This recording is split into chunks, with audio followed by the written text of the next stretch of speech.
É uma doutrina que não muda ao longo do tempo. O que o cristão creu no começo deve perdurar até o fim dos seus dias. É uma doutrina que não se pode mexer, que não se pode mudar. Qual é a doutrina? Que os mortos vão ressuscitar. Essa é a doutrina cristã verdadeira. Em segunda afirmativa, nós falamos que a ressurreição dos mortos faz parte da essência do Evangelho. Quando se fala o que é o Evangelho, fala sobre a morte e a ressurreição do Senhor Jesus. Não é só sobre a morte de Cristo, mas também sobre a sua ressurreição. Ele morreu e ao terceiro dia voltou à vida. E a terceira afirmativa é que as pessoas que negam que os mortos não vão ressuscitar, por exemplo, os espíritas falam até do Evangelho segundo o Espiritismo, mas eles não acreditam na ressurreição, eles acreditam na reencarnação, que a pessoa morre e volta com outro corpo. Não é isso que o Evangelho ensina. O Evangelho ensina que os mortos vão ressuscitar. Se não crermos nessa verdade, estamos afirmando que Cristo permanece no túmulo, não ressurgiu. Agora nós vamos ver, na quarta afirmativa, que o capítulo é longo, ele fala nessa passagem que nós vamos expor, que quais os efeitos prejudiciais na vida cristã se Cristo não ressuscitou. Vamos imaginar que Cristo não tenha voltado à vida. Quais são os prejuízos para as pessoas que declaram fé nele? Então vejam aí a 1 Coríntios 15, 13. Vamos ler? E se não há ressurreição de mortos, então Cristo não ressuscitou. E se Cristo não ressuscitou, é vã a nossa pregação e vã a vossa fé. É inútil pregar o Evangelho se Cristo não ressuscitou. E é inútil crer no Evangelho se Cristo não ressuscitou. Então, desculpe, abri a página errada.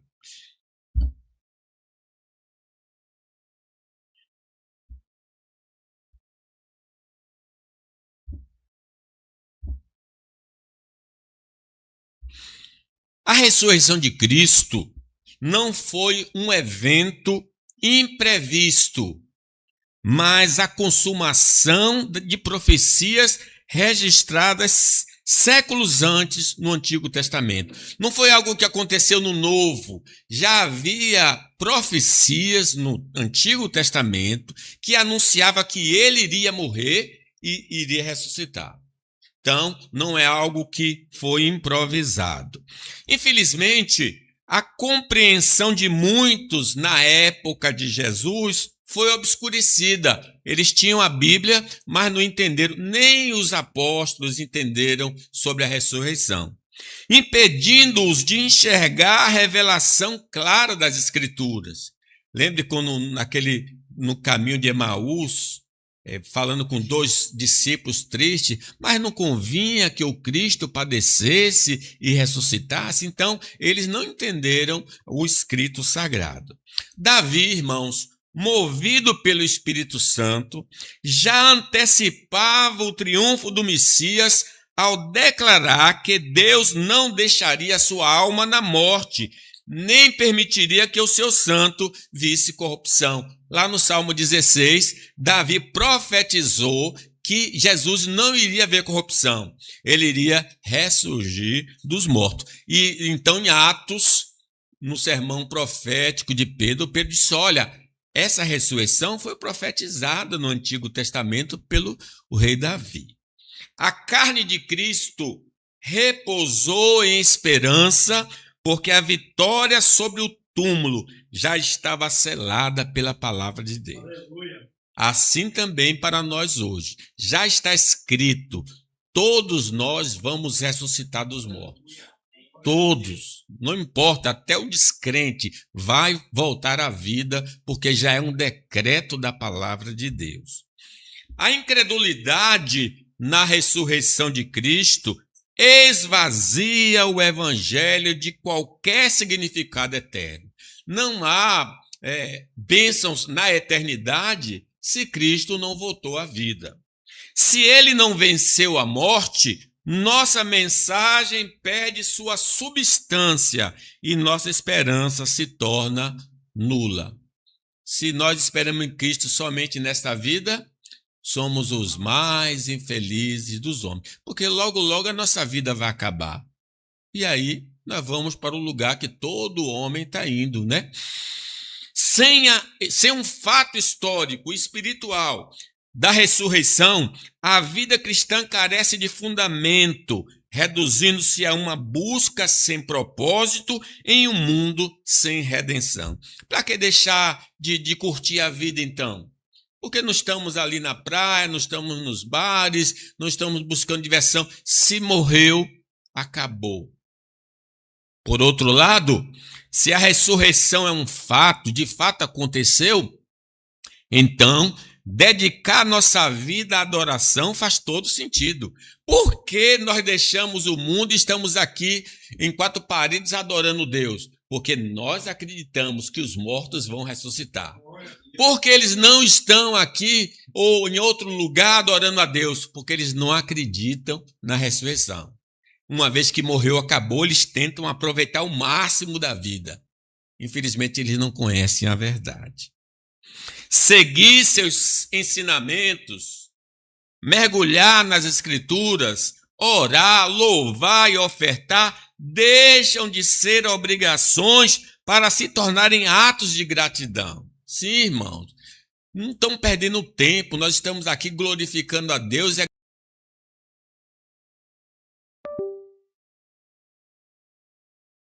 dos prazeres passageiros em nome de Cristo é um investimento sábio, pois a promessa que sustenta cada uma desses passos é a nossa própria ressurreição para a vida eterna. Então, sim, nós estamos gastando os poucos dias que temos adorando a Deus e servindo a Deus, mas depois ouviremos: vinde, benditos do meu Pai, possuí por herança o que está reservado para vós desde a fundação do mundo. Devemos estar atentos aos perigos de negar a ressurreição, pois sem ela a pregação do evangelho torna-se um esforço vazio, como afirma o apóstolo Paulo, né? Se Cristo não ressuscitou, é vã a nossa pregação e vã a vossa fé. Sem a vitória sobre a morte, não há boas novas a anunciar. E a fé cristã reduz-se a uma ilusão sem poder de transformar ou esperança eterna. Então, não somos como os budistas, não somos como o espírita, nós cremos que todos os mortos vão voltar à vida. O evangelho de Deus, irmãos, é desprovido do seu poder libertador se excluirmos a ressurreição. Paulo diz: não me envergonho do evangelho, pois é o quê? Poder de Deus para a salvação. Sem a vitória sobre a sepultura, a mensagem é incapaz de romper as correntes da morte, da separação divina e do castigo eterno. Ontem eu fui ver Josevaldo, até no horário fora do horário, porque lá no hospital que ele está em Municipal Boca da Mata, lá na Boca da Mata, né? A visita é de 8 horas às 10 horas. Eu fui de tarde, quase não consigo. Mas a única coisa que Josevaldo falou: eu tenho medo de morrer agora nessa minha condição. Eu glorifiquei a Deus no coração, porque ele estava preocupado com a coisa mais essencial da coisa, é estar de bem com Deus antes de partir desta vida. Se a ressurreição de Cristo é a nossa própria esperança futura, futura forem removidas, o cristianismo deixa de ser redenção para se tornar meramente um código moral, sem qualquer eficácia contra a condenação eterna. Simplesmente vamos ser umas pessoas melhores neste mundo, mas depois vamos morrer como eles. Não adiantou muita coisa, né? Contribuímos muito pouco. 1 Coríntios, o que é que diz? Vamos ler comigo? Certamente a palavra da cruz é loucura para os que se perdem, mas para nós que somos salvos, poder de Deus. A ressurreição do filho da viúva de Serepta, no Antigo Testamento, e pelas mãos de Elias, e o do filho da Sunamita, por Eliseu, não são apenas milagres isolados. São prelúdios proféticos de que ocorrerá com todos os mortos na segunda vinda de Cristo. Já no Velho Testamento, Deus ressuscitou alguns mortos para dizer, olha, os mortos vão ressuscitar.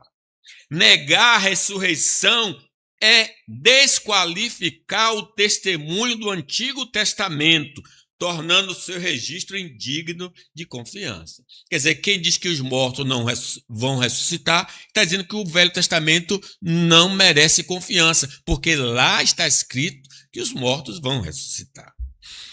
Esses eventos históricos serviram para demonstrar que o Deus que criou a vida tem autoridade absoluta para restaurá-la, antecipando a vitória final que seria conquistada por Jesus. Ora, o Deus que fez do mundo, do nada fez tudo, não pode fazer um morto voltar à vida?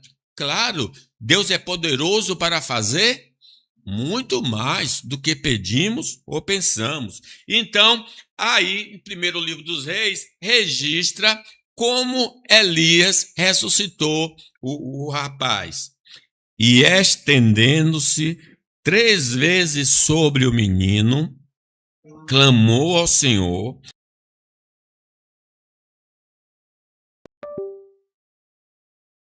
A alma deste menino tornar a entrar nele. Versículo 22, leamos. O Senhor atendeu a voz de Elias, e a alma do menino tornou a entrar nele, e ele reviveu. Glória a Deus. Nós ouviremos não a voz de Elias, ouviremos a voz do Filho de Deus, e sairemos da sepultura pelo poder da voz do Filho de Deus. O Novo Testamento transborda com demonstrações do poder de Deus sobre o túmulo, da viúva de Naim, a filha de Jairo, e do clamor que trouxe Lázaro para fora da tumba ao milagre de Dorcas, por meio de Pedro. Cada relato é um tijolo.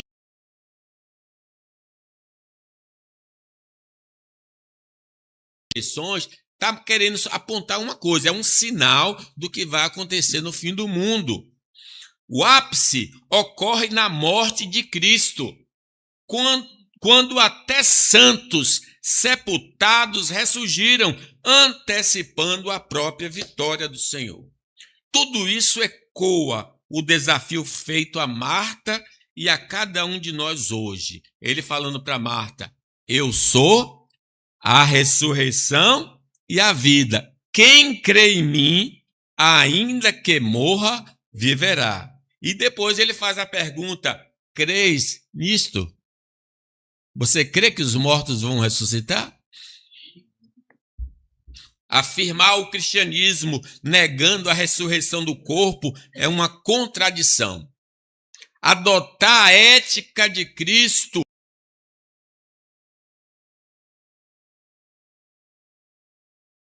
de perdição. Continuamos ainda com os nossos pecados, se ele não voltou à vida.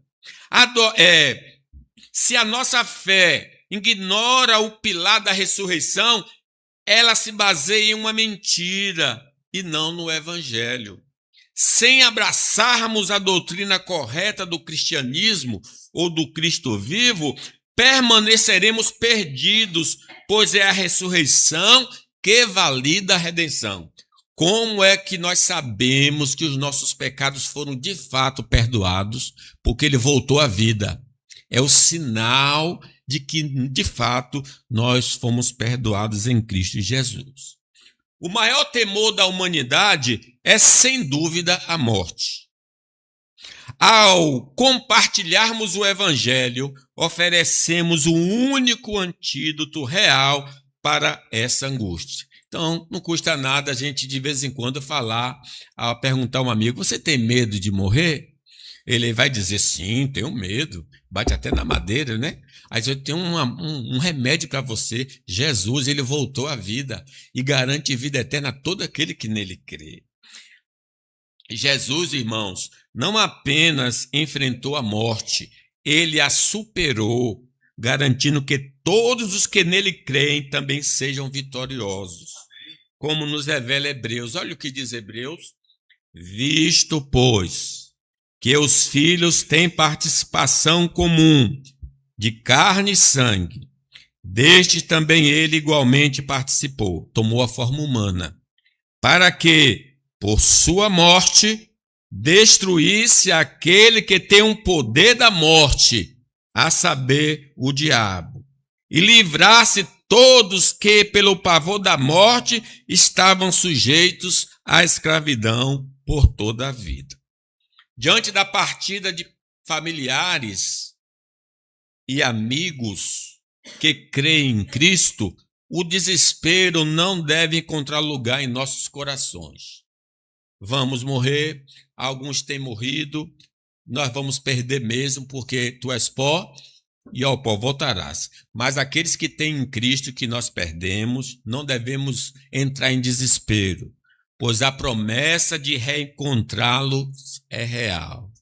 Nós veremos os nossos irmãos, Maria Lúcia, Marlene, nossa irmã Dilma, Cecília, vamos reencontrar eles de novo. Amém. Haverá uma grande festa no céu. No entanto, essa mesma esperança nos impõe uma urgência: evangelizar aqueles que ainda não conhecem a Jesus. Eles precisam aceitar Jesus para participar da ressurreição para a vida. Por isso, nós não podemos ficar calados, pregar enquanto é tempo. A Escritura é clara ao afirmar que aos homens está ordenado morrerem uma só vez, vindo depois disso o juízo. Não há segunda oportunidade após a morte. Por isso, o tempo de apresentar a salvação é agora. Então, os nossos parentes vivos que não aceitaram Jesus precisam urgentemente ouvir a mensagem. Porque se eles partirem, não tem missa de sétimo dia ou qualquer outro tipo de intercessão depois da morte, porque morreu, selou o destino da pessoa. Negar a ressurreição de Cristo é esvaziar o evangelho de todo o seu valor. Como afirma a Escritura, o que diz aí? Se Cristo não ressuscitou, é vã a nossa pregação e vã a vossa fé. Sem a vitória real sobre a morte, a mensagem cristã perde sua substância, transformando-se em uma crença sem fundamento e sem poder de salvação. Assim como elevar preces à imagem de escultura é um esforço vão, crer em um evangelho que não garante a ressurreição é uma ilusão sem proveito. É a mesma coisa de orar para um ídolo. Vai orar e ele não vai atender porque ele é de madeira, ele não ouve, ele não cheira, ele não tem poder. Assim, uma pessoa que não crê na ressurreição, mas diz crer no evangelho. Sem a vitória sobre a sepultura, nossa fé não passa de um rito vazio que nos deixa presos à morte eterna. É por isso que muitos têm medo da morte, porque não creem no evangelho, que é o poder de Deus para a salvação de todo aquele que crê. O evangelho só se torna o poder libertador contra o medo da morte porque repousa sobre a certeza da ressurreição. Sem ela, permaneceremos escravos até o fim. O evangelho é a proclamação do Criador do universo através da sua palavra, que é poderosa e autoritativa. Ele possui o poder intrínseco, ele tem poder de nos restaurar a vida, pois aquele que formou o cosmo, para ele tudo é possível. Nada é impossível para Deus. Os milagres em atos e atos de salvação registrados nas Escrituras são demonstrações da sua onipotência. Se nós ignorarmos, irmãos, a ressurreição do corpo, cometemos o erro de limitar o poder de Deus. Ah, não, os mortos não vão ressuscitar. Então eu estou dizendo assim que Deus não tem poder para fazer isso. Duvidando da sua capacidade de cumprir a promessa da vida eterna que ele mesmo se empenhou. Paulo tinha tanta convicção, e vamos ler comigo 1,16? Pois não me envergonho do evangelho, porque é o poder de Deus para a salvação de todo aquele que crê, primeiro do judeu e também do grego. Essa palavra poder aqui é dinamite. Ele é poderoso para destruir fortalezas, para fazer os mortos voltarem à vida. Deus, irmãos, é a própria essência da verdade. E por isso é impossível que ele minta. Foi ele que falou pelos apóstolos que vai ressuscitar os mortos. E Deus pode mentir? Não, Deus não pode mentir. Ele jamais age em contradição ao seu caráter. Enquanto as palavras humanas frequentemente nos decepcionam, os políticos que o digam, né? O evangelho é a rocha inabalável em que podemos confiar plenamente. Se ele nos ordena a não dar falso testemunho, é porque sua própria palavra é o padrão da verdade. Como afirma as Escrituras, o que as Escrituras dizem do próprio Deus? Números 23. Deus não é homem para que minta, nem filho do homem para que se arrependa. Porventura, tendo ele prometido, não o fará? Ou tendo falado, não o cumprirá? Então não podemos rebaixar Deus à nossa semelhança. Nós somos a imagem e semelhança de Deus, mas Deus não é a nossa semelhança. Ele tem atributos que nós não possuímos, os atributos incomunicáveis. O crente verdadeiro recebe as Escrituras como uma revelação plena e absoluta do Deus vivo. Por serem as suas próprias palavras, não temos a liberdade de diminuir ou acrescentar qualquer conteúdo, sob o risco de incorrermos no justo juízo do Senhor. Por isso que a Bíblia não pode ser modificada em hipótese nenhuma. Olha o que diz Apocalipse. Jesus falando: eu, a todo aquele que ouve as palavras da profecia deste livro, certifico.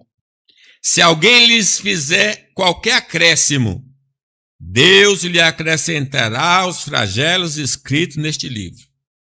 E se alguém tirar qualquer coisa das palavras do livro desta profecia, Deus tirará a sua parte da árvore da vida, da cidade santa e das coisas que se acham escritas neste livro. É tão confiável que há uma maldição sobre uma pessoa que altera ou que acrescenta qualquer coisa à Bíblia Sagrada.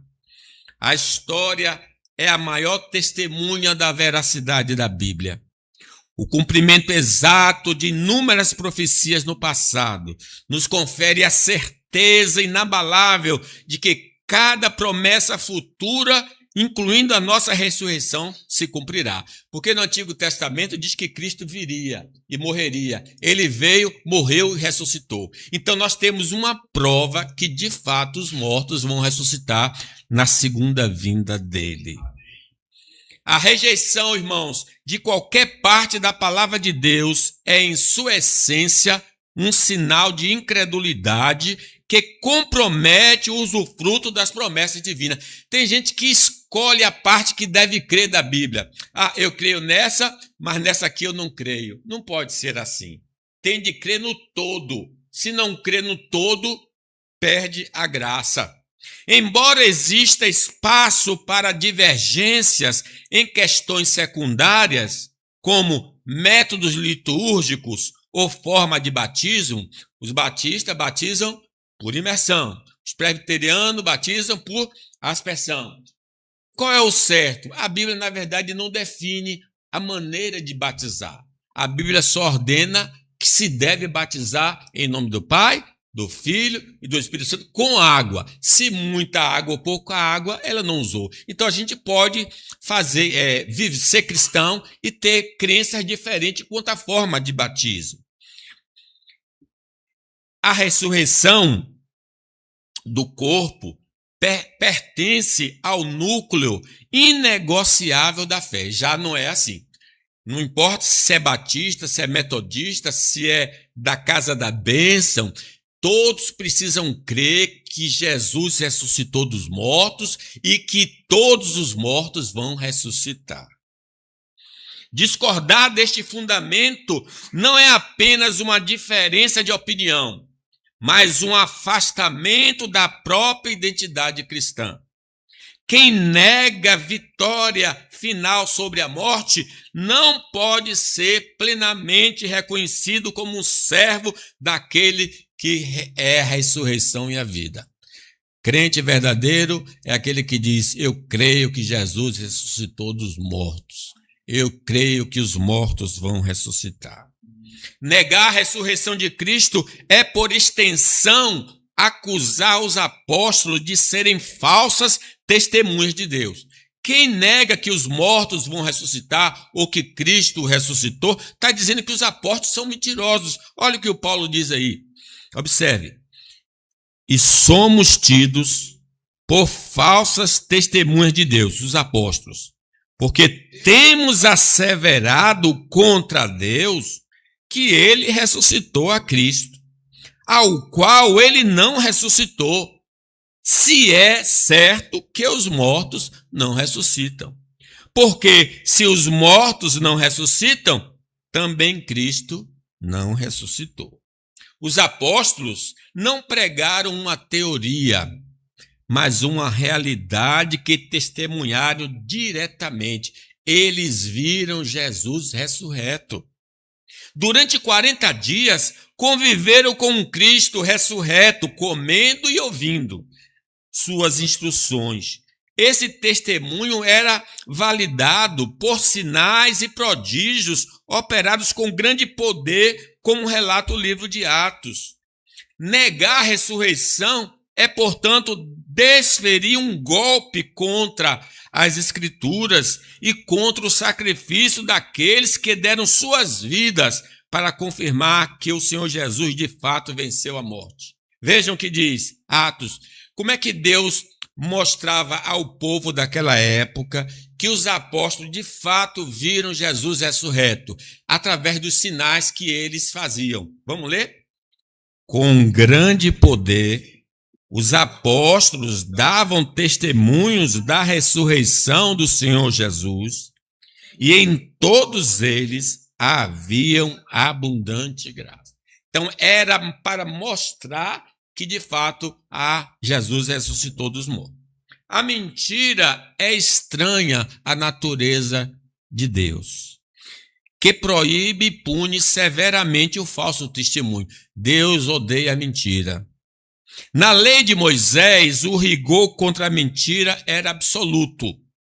A testemunha falsa deveria sofrer a exata pena pretendida para causar ao seu irmão, sob o princípio de vida por vida. Esse padrão de justiça ressalta a integridade do testemunho apostólico. Quer dizer, quando a pessoa dava um testemunho contra alguém, aquela pessoa podia morrer. Então, uma vez que ele contou a mentira, o que ele desejava para o outro ia cair sobre ele a própria morte. Alguns homens morreram por mentir, nós temos estudado na escola bíblica. Se os discípulos tivessem mentido sobre a ressurreição de Cristo, estariam deliberadamente afrontando a santidade de Deus, porque eles falavam do nome de Deus, algo que não era verdadeiro. O temor do Senhor, irmãos, foi a garantia de que o que eles pregaram era a mais pura verdade. Eles acreditavam, eles de fato presenciaram o Cristo que voltou da sepultura.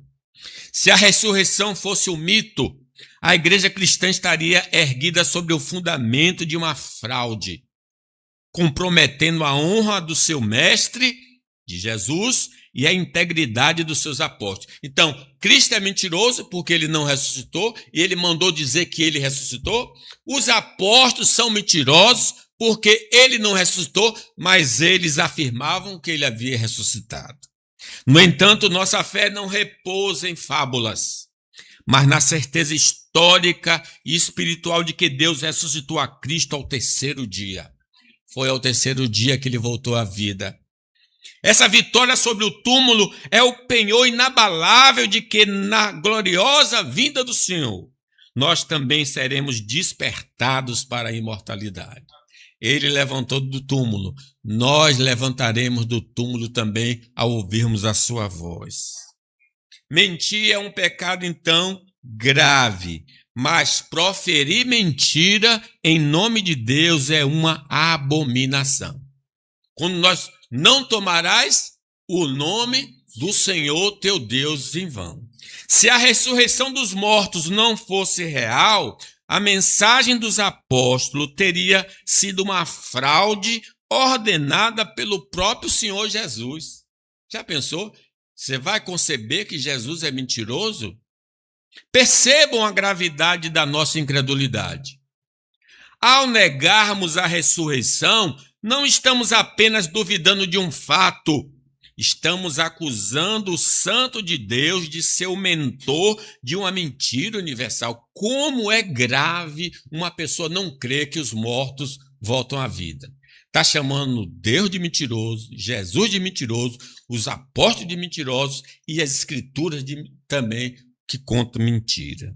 Rejeitar a ressurreição é, em última análise, insultar o caráter daquele que é a própria verdade. Romanos 3, 4, o que nos diz sobre Deus? De maneira nenhuma, seja Deus e todo homem mentiroso, como está escrito, para que sejas justificado nas tuas palavras e prevaleças quando for julgado. A incredulidade, irmãos, é uma armadilha do diabo para nos afastar das promessas de Deus. O diabo pode, no tempo atual, dizer: você já viu algum morto ressuscitar? A gente vai ficar calado, porque de fato nós não vimos. Mas lembre de uma coisa, eu falei aqui outro momento. Um juiz não viu uma pessoa cometer um crime, mas ele julga o indivíduo pelos autos, pelo que está na mão dele, os documentos de defesa e de acusação. Ele lê e diz: olha, é isso aqui. Pois bem, os autos para nós são as escrituras. É o livro de Deus. Nós fundamentamos a nossa crença diante de uma pessoa. Está escrito, está aqui. Esse é o documento. Se você não crê, problema seu. É nesse documento que nós acreditamos. Não se deixe enganar por aquele que deseja compartilhar seu destino de condenação. O diabo já vai para o inferno. E ele não quer isso, só quer levar muita gente e enganando as pessoas com a mentira. A fé no Evangelho nos arrasta do caminho da perdição e nos garante um lugar na nova criação. Se eu creio, eu irei ver a glória de Deus. Lá, em um novo céu e em uma nova terra, viveremos plenamente a vida eterna em um reino onde habita a justiça e a paz de Cristo. 2 Coríntios 11, 3. Mas, aí Paulo adverte a igreja: mas temo que, assim como a serpente enganou Eva com a sua astúcia, assim também seja de alguma sorte corrompidos os vossos sentidos e se apartem da simplicidade que há em Cristo.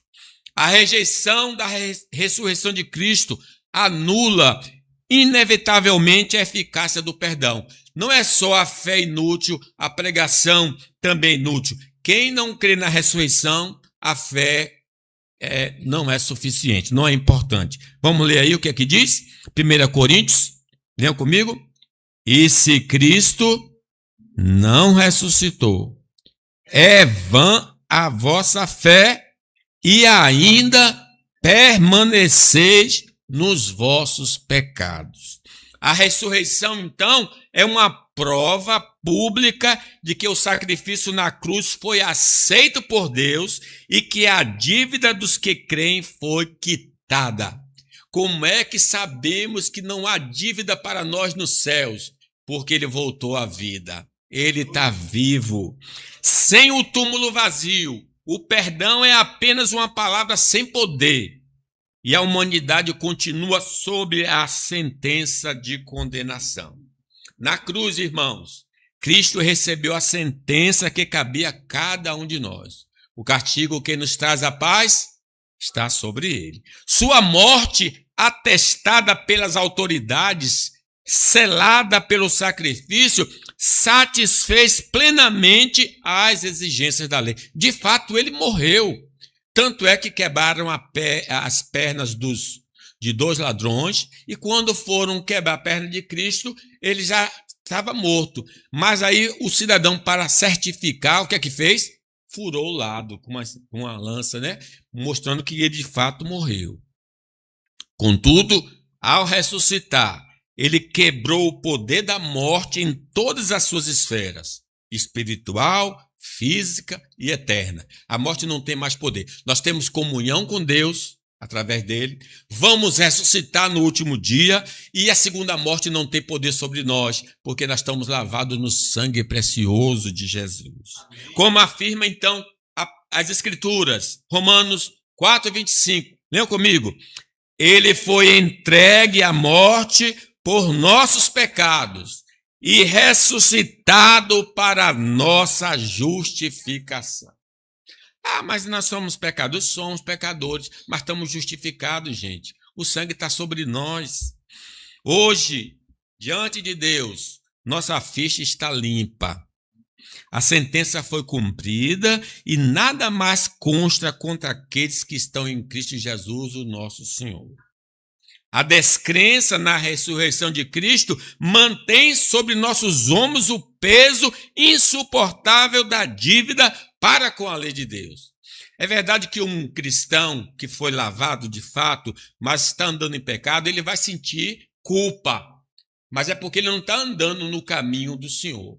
Mas uma pessoa que ainda não aceitou Jesus, não tem Jesus no coração, se sente culpada, disposta, se eu morrer, o que é que vai acontecer comigo? Porque não está debaixo do sangue do Cordeiro. Se Jesus tivesse permanecido na sepultura, isso seria a prova de que a penalidade não foi totalmente paga e que o sacrifício falhou em nos resgatar. Portanto, a ressurreição é o alicerce da nossa liberdade.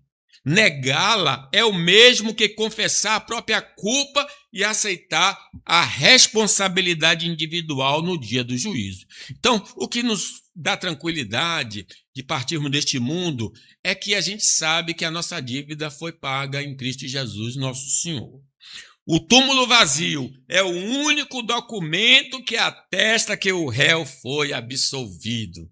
Nenhuma condenação há para aqueles que estão em Cristo Jesus, nosso Senhor. Nossas boas ações, irmãos, ou práticas religiosas, por mais nobres que sejam, são incapazes de apagar a mancha do pecado em nossa alma. Dízimo, oferta, frequência na igreja, leitura da Bíblia, evangelização, tudo isso é para ser feito, mas não para sermos salvos, porque nós fomos salvos, nós fazemos essas coisas. Nós não estamos tentando aqui comprar Deus. Ele já comprou, ele já pagou o preço para a nossa salvação. A única via para a reconciliação com o Criador é a fé no sacrifício de Cristo. A absolvição completa não é uma conquista do nosso esforço, mas um presente recebido ao que crermos em Cristo, que morreu por nossas transgressões e ressuscitou para selar a nossa vitória. Deus amou o mundo de tal maneira que deu seu Filho unigênito, para que todo aquele que nele crê não pereça, mas tenha a vida eterna. Pecamos contra Deus, pecamos contra o próximo, pecamos contra a nossa consciência. Ao desprezarmos, então, a lei de Deus, porque o pecado é a transgressão da lei. Essa desobediência mental e prática é o que nos conduz à morte. O salário do pecado é a morte. Mas há esperança no Evangelho. Ao aceitarmos Jesus, que Jesus morreu por nossas faltas e ressuscitou para a nossa justificação, somos plenamente inocentados. A fé em Cristo é o único caminho que transforma condenados em filhos absolvidos. Que coisa gloriosa! Sem a ressurreição, nosso serviço a Deus perde sentido e o valor. A ressurreição, é o alicerce que sustenta tudo o que fazemos para o reino. Lembre que, vamos ler aí, 1 Coríntios 15, 18. E ainda mais, os que dormiram em Cristo pereceram. Se a nossa esperança em Cristo se limita apenas, somos os mais miseráveis e felizes de todos os homens. A história da igreja cristã, irmãos, é escrita com sangue e o sacrifício daqueles que renunciaram a tudo por Cristo. Imagine, meus irmãos, os apóstolos morreram, perderam a vida por causa de quê? De uma mentira? Tudo bem que eles pudessem contar uma mentira para o outro crer, mas quando a espada estivesse no pescoço, não, eu abdico, eu renuncio. Não, eles preferiram morrer ao negar esta verdade. A história da igreja é escrita com sangue e o sacrifício daqueles que renunciaram a tudo por Cristo. Contudo, qual seria o valor de perder riquezas, liberdade ou a própria vida se a morte fosse o ponto final? Tem sentido. Se a nossa existência terminasse no esquecimento, cada domingo dedicado ao Senhor e cada renúncia aos prazeres do mundo seria esforços vãos. Para que estar aqui na igreja se não há ressurreição dos mortos? O serviço a Deus só ganha sentido e o valor é eterno porque a ressurreição de Cristo transformou o sacrifício temporário em um investimento para a eternidade. 1 Coríntios 5, 58. 15, 58. Portanto, meus amados irmãos, sede firmes, inabaláveis e sempre abundantes na obra do Senhor, sabendo que no Senhor o vosso trabalho não é vão. Sem o túmulo vazio, nossa dedicação seria um desperdício. Com ele é a nossa maior glória. Ninguém perde nada vindo para a igreja, ler a Bíblia, orar, evangelizar. Aliás, está ganhando alguma coisa, uma coroa, um galardão. Seguir a Jesus apenas em busca de bem-estar emocional, o equilíbrio moral, é reduzir o evangelho a um tipo de estoicismo cristão. Os estoicos acreditavam que para você ter paz mental, você deveria ser praticante de virtudes. Então, a gente só está aqui praticando virtudes para ter uma tranquilidade mental? Não quero isso, não. Embora a prática das virtudes possa aliviar a ansiedade e organizar a vida, se a morte for o ponto final, tudo que construímos se desfaz. Quando morreu, acabou. Para quê? Contudo, quando cremos na ressurreição, a virtude deixa de ser um fim em si mesma para se tornar o caminho da santidade que Deus nos traçou. Sede santos, porque eu, Senhor, sou santo. Praticamos a justiça e o amor não para sobrevivermos ao presente, mas como um sinal profético de que receberemos daquele que venceu a morte a coroa da vida. Como é que sabemos que receberemos a coroa da vida? É porque a nossa vida aqui está de acordo com a palavra de Deus, a evidência da salvação. Se a morte fosse o fim da existência, a busca desenfreada pelo prazer seria a única resposta lógica. sem um juízo final ou a esperança da ressurreição, vamos aproveitar a vida ao máximo. Mas a realidade é outra.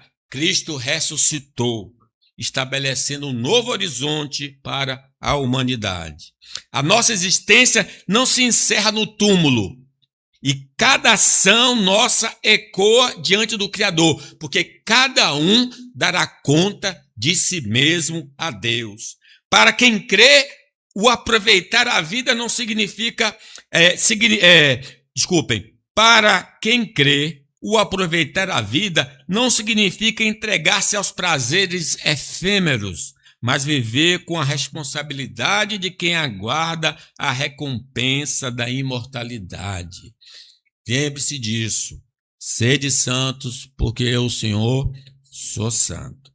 Se a morte, irmãos, fosse o ponto final, nossa única preocupação seria a conformidade com as leis civis para preservarmos a liberdade terrena. Então, a gente ia andar assim, observando a lei brasileira para não ser preso, e faríamos tudo que desse na cabeça que não infringisse a lei dos homens. Mas a ressurreição de Cristo altera essa realidade, estabelecendo uma autoridade suprema. Como servos de Deus, nosso temor a Ele orienta como respeitamos os homens e as leis dos homens. A guarda dos mandamentos do Senhor não é um mero formalismo, mas a evidência viva de que pertencemos ao reino daquele que venceu a morte e nos chamará para a ressurreição da vida eterna. Concluo, meus irmãos. Para o verdadeiro cristão, a ressurreição de Cristo é a garantia de que a morte foi vencida de uma vez por todas. Não tema a sepultura. Tanto é que Deus nos manda ir visitar os sepultamentos, ver os sepultamentos, para a gente refletir sobre a vida, né? É melhor ir numa casa onde há luto do que numa casa onde há banquete. Ao ressurgir, Jesus abriu o caminho para que todos os que nele creem participem da sua vitória. No entanto, o Evangelho também nos alerta sobre a gravidade da incredulidade. Rejeitar a obra de salvação é escolher permanecer no domínio da morte eterna. A ressurreição é, portanto, o limite entre a herança da vida imperecível e a tragédia da separação definitiva de Deus.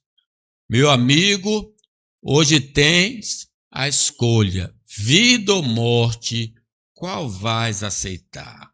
A fé autêntica é o único remédio capaz de nos libertar do pavor da morte. Andar em novidade de vida. Ela substitui a angústia da morte pela confiança inabalável na promessa divina. A ressurreição do nosso corpo na segunda vinda de Cristo.